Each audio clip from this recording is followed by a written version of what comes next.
Welcome to Faith, Fiction, and Folklore, or as we like to call it, the Tri-F podcast, where we try not to mess the podcast up. And if you were wondering where Trevor and Cody are, well, my computer crashed over the weekend, so we were not able to do the regularly scheduled podcast.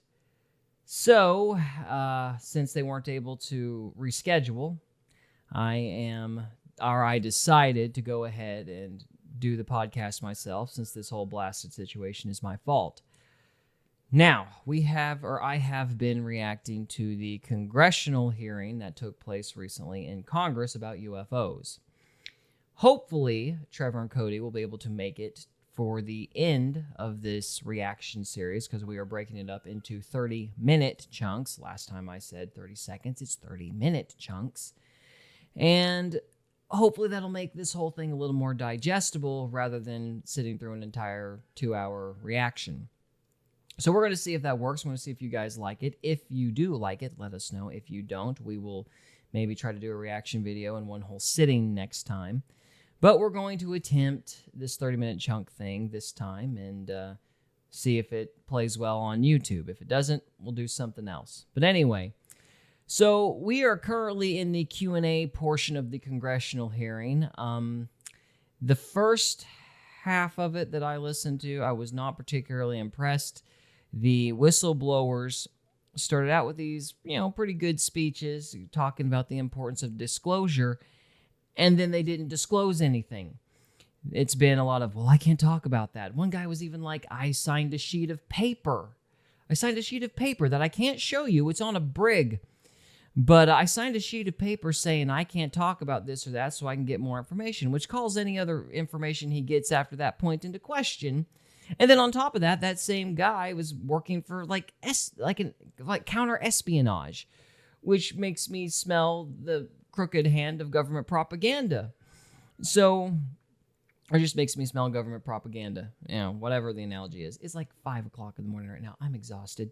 But anyway, so we're going to keep watching this Q&A and see if anything interesting develops. My hopes for this have diminished as time has went on, but maybe there's something impressive that comes out at the 11th hour. Well, I don't know. We're going to find out. So let's get into it. Chair Lady, I request unanimous consent to enter into the record documents provided to us regarding legacy UAP programs and psychological operations. Lou Elizondo. So ordered. Also want to thank my buddy Jeremy Corbell for providing us documents and access to some whistleblowers. Mr. Elizondo, what is your last position with the federal government? Sir, I was the Director of National Program Special Management Staff, managing a White House Special Access Program on behalf of the National Security Council. How would you characterize UAPs? An enigma, sir, and a frustration. We're talking about technologies that can outperform anything we have in our inventory. So, and if this was an adversary, so I just need to point out, this is the guy that was in that did the espionage work. This is the guy I'm really suspicious of. The other three, not so much. But then again, this has been the guy that's done most of the talking, so I haven't had a good chance to assess the other three very well. So anyway. Technology, this would be an intelligence failure eclipsing that of 9/11 by an order of magnitude. Are there classified Department of Defense materials related to UAPs that you believe could be safely disclosed to the public without compromising national security? Yes, sir, I do. I would never, ever try to endorse providing some sort of information that could compromise what we call a blue force technology or capability. But I do believe there's a lot of information regarding this topic, and I've been very vocal about it, that should be shared not only with the public, but most importantly, with members of Congress. Give us an example. Give us an example right now. Absolutely, sir. I had the privilege and honor of working with him myself several years ago at U.S. Space Force. Last year, as you know, he testified that the U.S. has run a multi-decade UAP crash retrieval and reverse engineering program. Would you agree with that? Yes, sir. Are there UAP programs operating without proper congressional oversight? 100%. What are they? And why don't these people go to jail? Sir, I would have to have that conversation in a closed session. Why? I know you said that. And a lot of people are frustrated with those kind of answers, but we're asking those kind of questions so you all know what the heck we're up against. You also mentioned in your opening their statement that funding. the Pentagon's Public Do Affairs something. Office employs a psychological operations officer as the singular point of contact for UAP-related inquiries. Why the heck would they do that? Sir, that's a great question. I would ask the Pentagon. There's a long history here of that individual providing misleading and false information to the public not an answer. through various news outlets and media outlets in order to discredit this topic. I've personally been victim to it. We have the documentation to substantiate where this information has been absolutely inaccurate, that has been provided time and time again, and it turns out that that individual was also working with former leadership of Arrow at the time as well. And we punish them by giving them multi-million dollars more than they ask for every year. Admiral Gallaudet, you mentioned in your opening statement on an If you're email opposed you to that, received I from the imagine that would be very operations officer of the Fleet frustrating. Forces Command regarding unknown objects almost colliding with U.S. military planes. Did anyone respond with knowledge of what the objects were? I received no response, sir. Did the exercise get canceled? The exercise did not get canceled. Why do you think the commander of Fleet Forces operations officer never discussed the incident again? Because they built it and knew about it. Sir, I'm speculating because I didn't have an exchange with him, but I believed it to be part of a special access program, the information and the video, which we have known now it was. And he realized he couldn't share that openly with the recipients of the email, and therefore the email was pulled from everybody's account. Again, tell us what happened to the email from the commander of Fleet Forces. The day after I received it, and all the other recipients received it, which were all the subordinate commanders of U.S. Fleet Forces, so 1- and 2-star admirals, including strike group commanders, the email was wiped or deleted from our accounts, Okay. and then no one talked about it. All right. Have you specifically had any experience with submersible objects? Sir, I've no personal experience, but I've had witnesses on submarines come to me and say they've seen on sonar data. Correct. Okay. Yeah, how would USOs. you characterize those, and how do they move? The one instance that was revealed to me was in the 80s on a nuclear-powered submarine, a ballistic missile submarine, that the object exhibited the characteristics of a Russian torpedo in terms of its speed of movement and closing rate with the submarine, and then it slowed and followed the submarine slowly in its wake for a period of minutes, and then rapidly exited the scene. And nothing that we know of and technology-wise could replicate that. And the speed of these objects was faster than anything that we have or anybody else has that would be manned. Is that correct? Yeah, it was on the order Underwater. of a torpedo. So Yes, sir. Yes, sir. But as it exited, Well, I don't exactly know how fast a torpedo is, but I expect it does better than my old outboard Scott Atwater, so I'll take that as a yes. Yes, okay. Have you experienced any experience with the All-Domain Anomaly Resolution Office, ARROW? Yes, Congressman, as I mentioned previously, and I have met with them. Okay. You heard Mr. Alexander describe psychological operations for those contacting the Department of Defense about UAPs. You mentioned a similar influence operation by ARROW. Why are federal agencies invested in running information operations about UAPs if they do not exist? Yes, sir. But I'll make a statement on ARROW's behalf. They have new leadership. The office has reached out to me to meet again, and I take that as a good faith effort, and we'll see where that goes. Thank you, Chair Lady. I've run over. Thank you. Thank you, Mr. Tennessee. I would now like to recognize Mr. Higgins. Is there not? You're the king of Tennessee. Is there not somebody who's like the sole person in charge of this? Why is it like, well, Arrow's the ones doing this, but they're under new leadership and they want to talk? I consider that encouraging. Why? Why? If somebody has the power to actually disclose the information, why don't they just disclose it? Why do they want to talk to you guys? Probably because they want to push a bunch of nonsense out to, like, lie to the public. That would be the most obvious answer. Like, who's in charge here? And if there's some sort of new leadership that's going to give you hope, why don't they just disclose it? It just screams government nonsense. Anyway. Mr. Higgins, you're recognized for 5 minutes of questions. Thank you, Madam Chair. Mr. Elizondo, Mr. Schellenberger notes in the report that we've been given for this hearing. I believe, Mr. Schellenberger, let me shift you, are the author of this report. I'm sorry, sir. I'm not the author Mr. of. Schellenberger. Were you the author of this report? No, I There's was no not. name on it. No, Do you know the author? I do. You do. And how would you estimate that madam or gentleman, the author? The person is a current or former U.S. government employee. And it states here that this is the public version of the author's report. Yes. So where might one find the non-public version of the author's report? I don't know the answer to that. Would that be with the Department of Defense? I don't know. But you do know the author. I do. You know what the author's sources were? The author's sources are described in the report. These databases, the Immaculate Constellation. Right, but you expressed some confidence in the sources I would. earlier in I do. testimony. You expressed confidence. So do you know those sources? I do.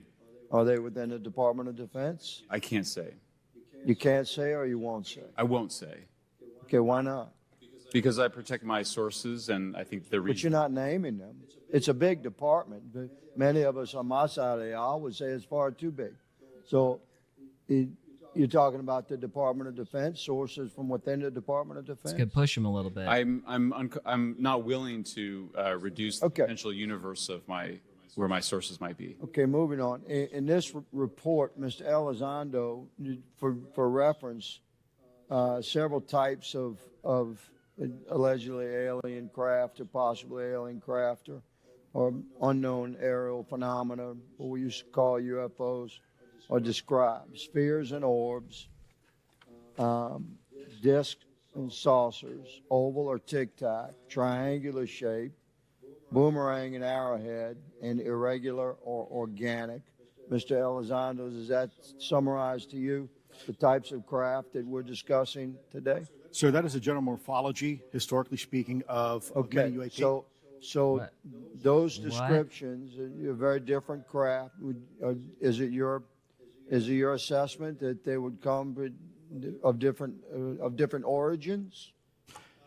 It's possible, but it's also could be in sense a matter of utility. And let me just say for the record, I never read the report that or the article that Mr. Schellenberger put out. The reason That's is, a good point. We're just referencing it yes, sir. for descriptive purposes for the American people. Mr. Schellenberger, in this report, it's striking to me that regarding the descriptions of experiences with these various craft, several of them include biological effects and several do not. Are you familiar with what I'm talking about? Yes. Okay, so spheres and orbs, triangular craft, and irregular or organic craft include some descriptions of biological effects, including feelings of unease, electronic device malfunctions, long-term psychological effects such as anxiety or insomnia have been noted, feeling of being watched. Okay, I just want to point out, not really saying anything one way or the other. I'm just not sure how relevant this is, because even those general feelings of anxiety can be, like, if you look at like ghost investigations and that sort of thing, like if there's bad wiring in a ceiling fan, you can start feeling anxious because something about, you know, the waves put off by the electricity or the current or what have you creates that sense of anxiety. So all these emotions could just be a reaction to some kind of energy being put off by the craft. It doesn't really suggest anything one way or the other. Could be something nefarious and evil, but I'm not sure. You couldn't really tell one way or the other. I'm not sure people's feelings with regard to their reactions to the craft really tell you very much. But anyway. A shared awareness with the triangle craft, and under the irregular and organic craft, biological effects include physical sensations of warmth or cold and unexplained smells and psychological distress.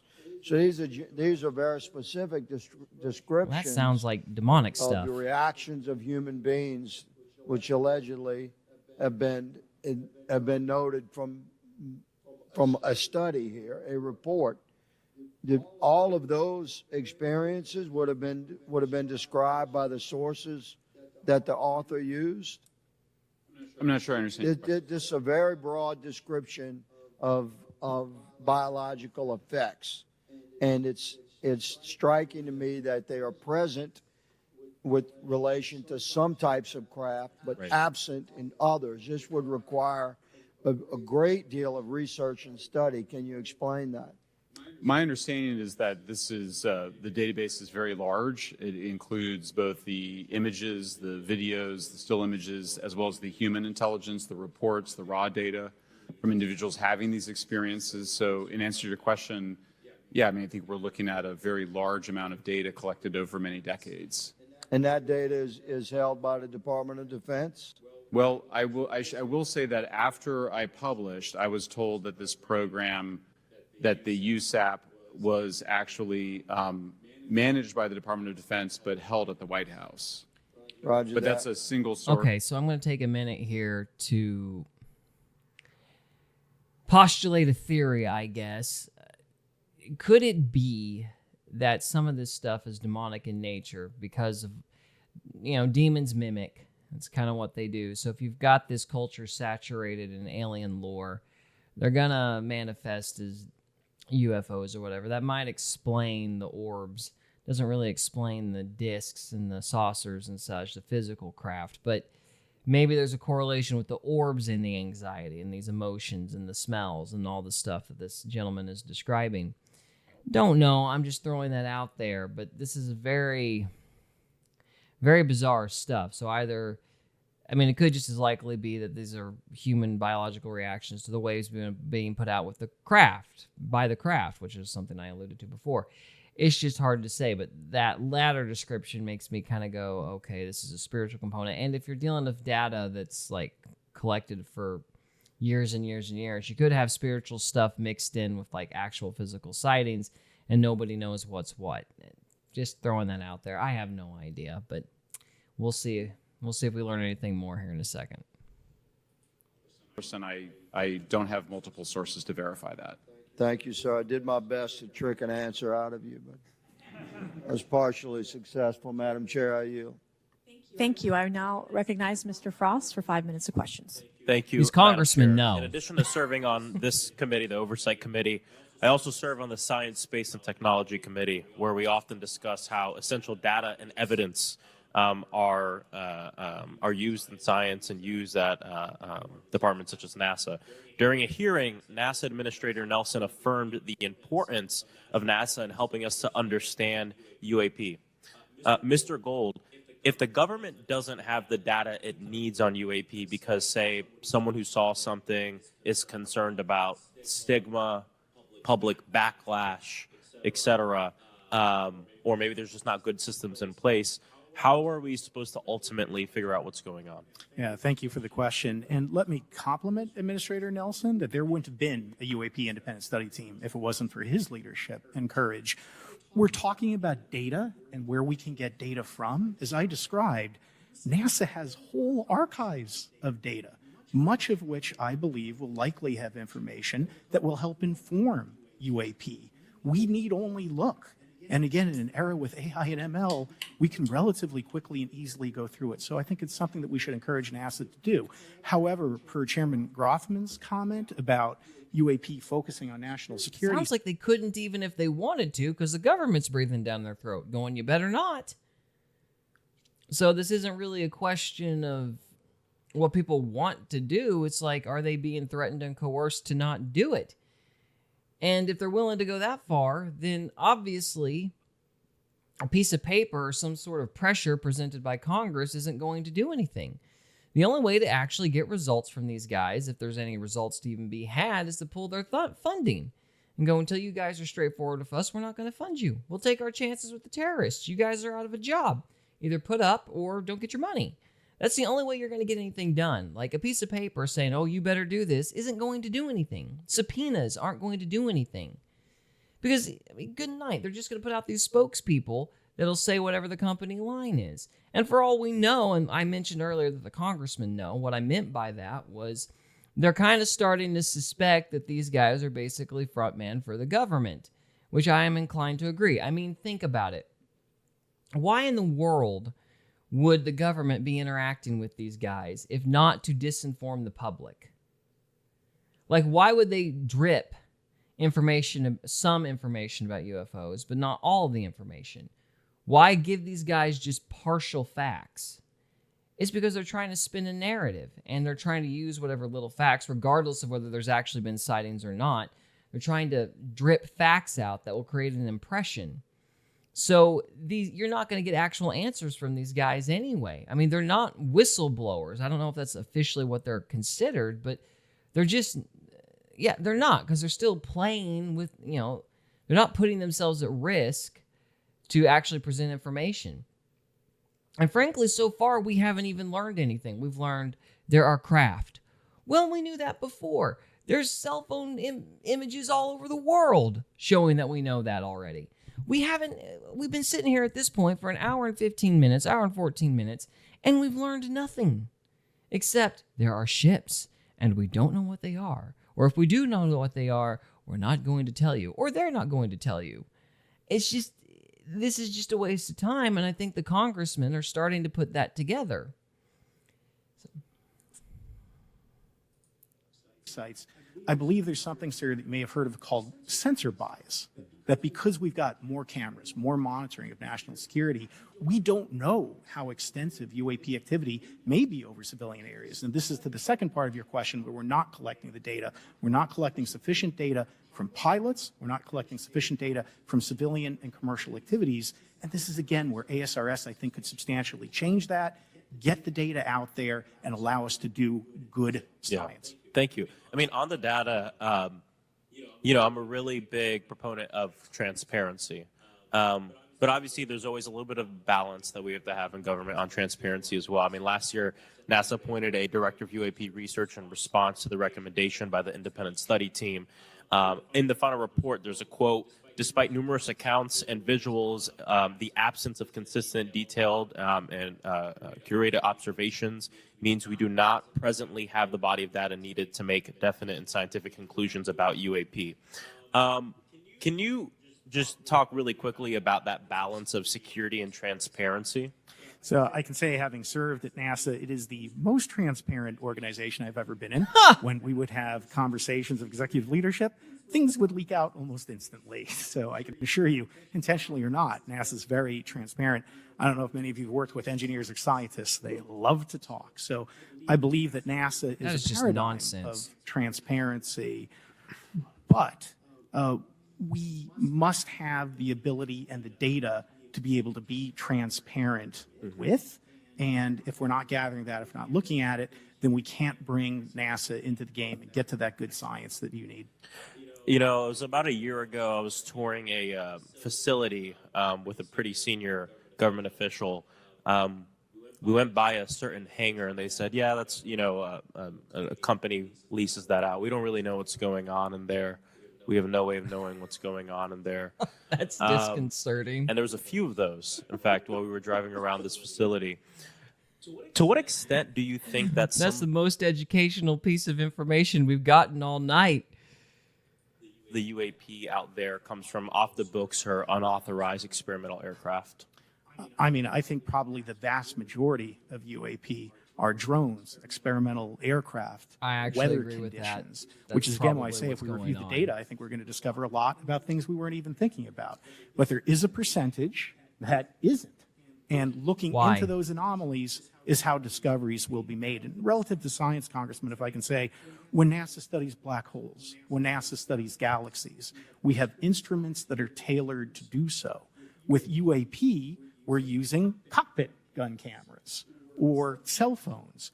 We could never do good science with that. And let me tell you, the NASA budget is under pressure. We need to make sure that the Artemis program is funded fully. We need to beat China to the moon and maintain our presence in low Earth orbit. We already So did, didn't we? NASA would need Or more did money we? to do this, but I think tailored I don't- instruments that would look at UAPs in the same I way don't that think Cody thinks we went to the moon.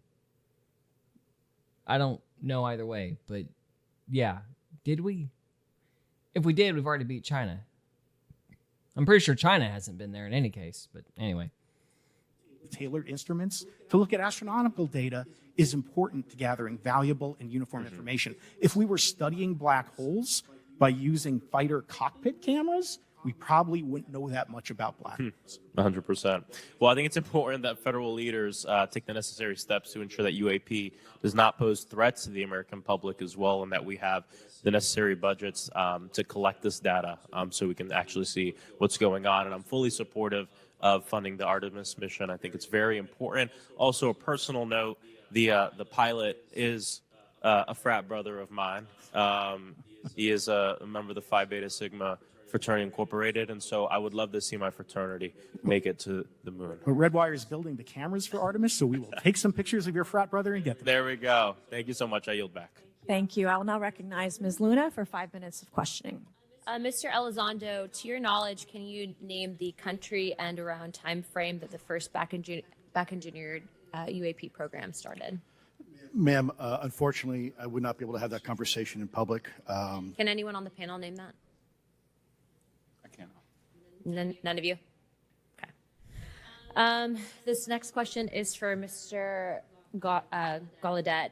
To your knowledge, have any USOs ever outpaced our submarines? Yes, ma'am. At what magnitude? I don't have the exact speed, but again, a witness came to me, a credible former submarine officer who observed it on sonar data. And this was in the 80s in the North Atlantic during a storm, and it outpaced his submarine by orders of magnitude. Are you aware of any hotspots that currently exist off our shores in North America? That's a good question. Not with sufficiently credible data, ma'am. Okay, we've heard reports of there potentially being hotspots, maybe entry and exit points. Have you heard of any of that? I have not, ma'am, but my That's colleague sharp. here, Mr. That's a Elizondo, good does question. discuss some USO activity that he's observed in certain DoD databases. Mr. Elizondo, in regards to these aircraft being piloted by whatever they might be, non-human biologics, would you agree that it's likely that they are being piloted by some mind-body connection? Ma'am, I think it is safe to presume here that they are being intelligently controlled because some cases seem to anticipate Doesn't answer the question. our maneuvers, and in other cases I they don't seem think. to. I came across an email where the word "stalked" was used in a Maybe it does, very and I just secure misunderstood email it. between Navy officers discussing their ships being pursued by a UAP. In our previous panel, we had Grush, and he had testified to say that some of these were interdimensional beings. Can you speak on that at all? Ma'am, I'm not qualified, certainly as a scientist or otherwise, to speculate points of origin. I looked at Alex everything Jones from a is scientific right. That's a good perspective. rule of So thumb. If you look at, for example, instantaneous acceleration, which was one of the observables of the program that I belong to, ATIP, the human body can withstand about 9 G-forces for a short period of time before you suffer negative biological consequences, blackouts and ultimately redouts and even death. Comparison, our best technology, the F-16, which is it's an older platform, but one of our most highly maneuverable aircraft, manned aircraft, made by General Dynamics, can perform about 17 or 18 G-forces before you start having structural failure, meaning that the airframe begins to disintegrate while you're flying. The vehicles we're talking about are performing in excess of 1,000, 2,000, 3,000 Gs. So I guess would it be safe to infer that they're living craft? I'm not prepared at this point to state for the record is something alive or not, because even that Living definition craft. is right. There was a time in science we thought that life required oxygen, and we now know that's not true. There are anaerobic bacteria that thrive in oxygen environments that lack oxygen. And so also same with photosynthesis. When I was in college, I was told everything is derived from photosynthesis as a form of energy. In reality, that's not true. There are things that live off of chemosynthesis. So we're constantly... So what are we saying? Are we saying like these are like animals of some kind? I mean, alien animals, I guess. That's Lovecraftian? I don't know. That's an interesting idea. I hadn't thought of that before. I mean, maybe. Huh. Having to reevaluate our understanding of what the definition of life is. Do any of you ever come across reports from people that claim to have firsthand experiences with these entities, whatever they might be, or these aircraft, and then as a result, whether or not they're religious, find that these things will automatically disappear? Anyone, and this is open to any of you on the panel. So just real quick, because I'm running out of time. Lou? Ma'am, I've always been a nuts and bolts kind of guy when I was at ATIP. I was focusing more on the performance characteristics and less on the potential occupants. Okay, the reason I ask is because it seems like, just based on our conversations, that we've had people that say that there are good and bad of whatever these things are. And so my concern from a national security perspective is A, that true? B, are you guys hearing the reports of that? And C, I think moving forward in regards to technology, Mr. Gold, if you can answer this real quickly, some of these aircraft, it seems that they are operating off of energy that we don't currently have. But just yes or no, in your opinion, if we were able to obtain that, would that impact humanity for the better or negative? Would certainly save us some money on funding on Artemis. Definitely. And this is a national security issue, that if there is such technology out there, we're not the only country that might have access to it. We don't want to be on the wrong end of technological surprise. Okay. Thank you guys for your time. And we're going to call it good here. So, I think there is enough for one, maybe two more episodes on this. Trevor and Cody should be here for those. That last round of question was interesting. I think I might have misunderstood her question a minute ago. I think she was talking about living things within the craft. And I think she might have been talking about maybe drones directing them or something like that. But anyway, that last round was pretty good. I kind of feel like there's a degree of skepticism on the part of the congressmen that are starting to creep up as time goes on, to which I agree. Maybe I'm projecting my own impression of this onto them, but who knows. Anyway, we'll try to wrap this up next time, guys. So thank you very much for watching, and we'll see you in the next episode. We hope you enjoyed this episode of Faith, Fiction, and Folklore. If you did, we would love it if you would subscribe to us on YouTube or follow us on Rumble. We can also be found on X, Instagram, and Facebook. And we are available on Spotify, Apple Podcasts, Amazon Music, and iHeartRadio. Thank you again very much for listening, and we'll see you next time.